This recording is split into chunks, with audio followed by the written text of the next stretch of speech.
कृष्णा जी ने औरतों के बारे में 5 बातें बताई, गंदी है पर सच है। कृष्णा जी ने भगवत गीता और अन्य ग्रंथों में महिलाओं के बारे में कई महत्वपूर्ण बातें की हैं, जो उनकी गरिमा और महत्व को दर्शाती है। कृष्ण जी ने हमेशा महिलाओं का सम्मान किया है।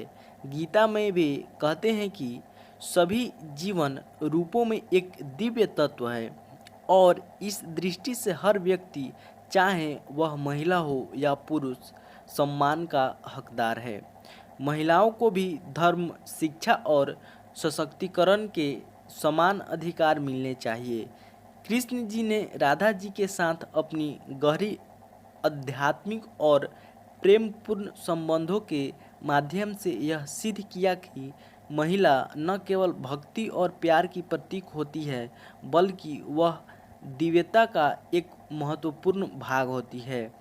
राधा और कृष्ण का संबंध ब्रह्मा के परम तत्व का प्रतीक है, जो दर्शाता है कि महिलाओं का आध्यात्मिक स्थान ऊंच है।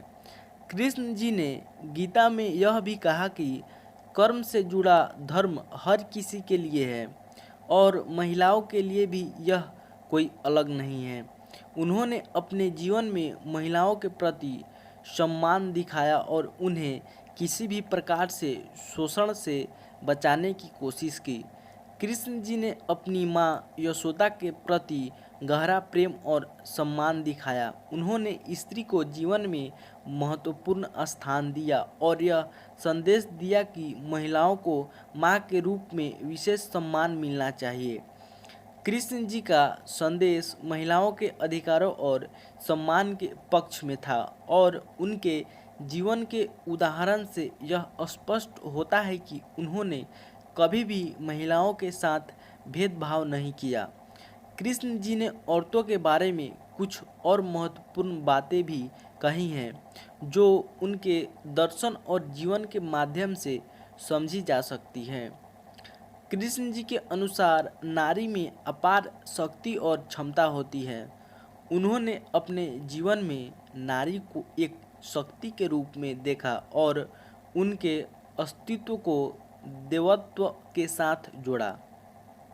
विशेष रूप से राधा के साथ उनके संबंधों में यह दिखता है कि नारी का प्रेम और भक्ति परमात्मा के प्रति अत्यंत गहरा होता है।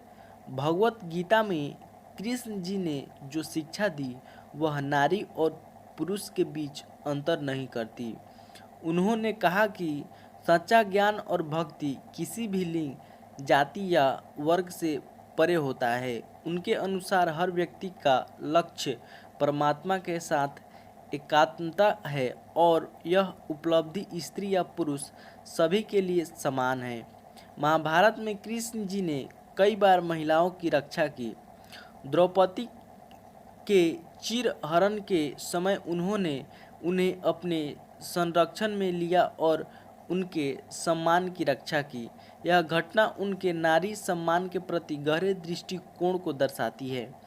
उन्होंने हमेशा महिलाओं को हर स्थिति में सम्मान देने की सलाह दी। कृष्ण जी की गोपियाँ, विशेष रूप से राधा, कृष्ण जी की भक्ति का सबसे बड़ा उदाहरण है। कृष्ण ने यह संदेश दिया कि भक्ति में कोई भेदभाव नहीं होता और महिलाओं की भक्ति को सर्वोत्तम माना। गोपियाँ अपनी भक्ति और प्रेम में पूर्ण थी और कृष्ण ने इसे पूरी तरह से सम्मानित किया। कृष्ण जी ने हमेशा यह सिद्ध किया कि स्त्री और पुरुष में कोई भेदभाव नहीं होना चाहिए और हर व्यक्ति का स्थान समान है। उनका जीवन एक आदर्श था जिसमें नारी को शक्ति, सम्मान और प्रेम की दिशा में सर्वोच्च स्थान दिया गया। कृष्ण जी ने हमेशा स्त्रियों को सम्मान किया। महाभारत में जब द्रौपदी का चीरहरण हुआ तब पूरी सभा चुप थी, लेकिन कृष्ण ने चीर बढ़ाकर उसकी लाज बचाई। यह दिखाता है कि वे स्त्री की गरिमा के रक्षक थे। भगवत गीता में कृष्ण ने कहा, जो भी व्यक्ति मुझे प्रेम और भक्ति से कुछ अर्पित करता है, फूल फल जल, मैं उसे प्रेम से स्वीकार करता हूँ। इसमें कहीं भी यह नहीं कहा गया कि स्त्री या पुरुष, अमीर या गरीब, सबको समान दृष्टि से देखा गया है। कृष्ण का राधा और गोपियों के साथ प्रेम आत्मिक और भक्ति से परिपूर्ण था। उन्होंने गोपियों के साथ रासलीला करके यह दिखाया कि आत्मा का परमात्मा से प्रेम कैसा होना चाहिए, निष्कलंक और निस्वार्थ। कृष्ण की स्त्री भक्तों पर विशेष कृपा रही। मीराबाई इसका सबसे बड़ा उदाहरण है। मीरा ने कृष्ण को अपना पति माना और समाज की परवाह किए बिना उन्हें पूरी भक्ति से समर्पित हो गई। भगवान श्री कृष्ण ने अपने उपदेशों और आचरण के माध्यम से स्त्रियों के प्रति गहरा सम्मान और संवेदनशीलता प्रकट की है। उनकी शिक्षाएं दर्शाती हैं कि स्त्रियां समाज में महत्वपूर्ण भूमिका निभाती है और उन्हें उचित सम्मान मिलना चाहिए। नंबर 1, स्त्रियों के प्रति समानता और भक्ति में अधिकार। श्रीमद् भगवत गीता में भगवान श्री कृष्ण ने स्पष्ट किया है कि भक्ति के मार्ग में सभी समान हैं, चाहे वे स्त्री हो, शूद्र हो या वैश्य। उन्होंने कहा, हे पार्थ, जो भी मेरी शरण में आता है, चाहे वह स्त्री हो, वैश्य हो या शूद्र हो, वे सभी परम गति को प्राप्त करते हैं। यह श्लोक दर्शाता है कि भगवान के लिए सभी भक्त समान हैं और किसी के सामाजिक वर्ग या लिंग के आधार पर भेदभाव नहीं किया जाता। भगवान श्री कृष्ण ने स्त्रियों में विद्यमान दिव्य गुणों की प्रशंसा की है। उन्होंने कहा, स्त्रियों में कीर्ति, श्री, संपन्नता, वाक, वाणी, स्मृति, स्मरण शक्ति, मेधा, बुद्धि, धृति, धैर्य और क्षमा, ये सब मैं हूँ। यह श्लोक दर्शाता है कि भगवान ने स्त्रियों में विद्यमान इन गुणों को स्वयं से जोड़ा है, जिससे उनके महत्व को स्पष्ट किया गया है। महाभारत में द्रौपदी के चीरहरण के समय जब सभा में सभी मौन थे, तब भगवान श्री कृष्ण ने उनकी लाज बचाई। यह घटना दर्शाती है कि वे स्त्रियों के सम्मान की रक्षा के लिए सदैव तत्पर रहते थे। भगवान श्री कृष्ण ने स्त्रियों की भावनाओं और संवेदनाओं को समझा और उनका सम्मान किया। उन्होंने कहा कि स्त्रियां अपने प्रेम को नहीं बांटती और अपने प्रियजनों के प्रति अत्यधिक समर्पित होती हैं। वे छोटी छोटी बातों पर भी चिंतित हो जाती हैं, जो उनके गहरे प्रेम और समर्पण को दर्शाता है। भगवत गीता अध्याय 9 श्लोक 32। माम ही पार्थ व्यापाश्चित्य एस्पि अस्युः पाप योन्यः स्त्रियो वैश्यास्था शूद्रास्थेपि यान्ति पराम गतिम।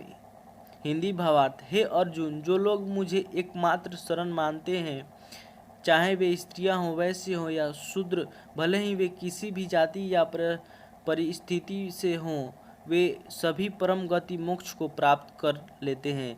व्याख्या, इस श्लोक में श्री कृष्ण ने स्त्रियों को समान रूप से मोक्ष के अधिकारी बताया है। उन्होंने यह साफ किया कि ईश्वर की भक्ति और उद्धार के लिए जन्म, जाति या लिंग कोई बाधा नहीं है। ये उस युग की परंपराओं के विरुद्ध क्रांतिकारी बात थी, जहां स्त्रियों और निम्न वर्गों को कमतर समझा जाता था। भगवत गीता अध्याय 10 श्लोक 34। मृत्युः सर्वहर स्वः मूढवश्च भविष्यतां कीर्त्यः श्रीवर्ष्क नारीणां स्मृतिर्मेघा धृत्य क्षमा। हिंदी भावार्थ, मैं सभी को हरने वाला मृत्यु हूँ और भविष्य में उत्पन्न होने वालों का जन्म भी मैं ही हूँ। स्त्रियों में कीर्ति, समृद्धि, लक्ष्मी, वाणी, स्मरण शक्ति, बुद्धि, धैर्य और क्षमा, यह सब मैं ही हूँ। व्याख्या, इस श्लोक में श्री कृष्ण ने नारी के भीतर विद्यमान श्रेष्ठ गुणों को स्वयं से जोड़ा है। इसका अर्थ है कि जब भी कोई स्त्री कृति से भरी हो, बुद्धिमान हो, धैर्यवान या क्षमाशील हो, वह उसी में भगवान का अंश है। यह श्लोक स्त्री शक्ति और उसकी आंतरिक दिव्यता को उजागर करता है। महाभारत द्रौपदी चिरहरण प्रसंग।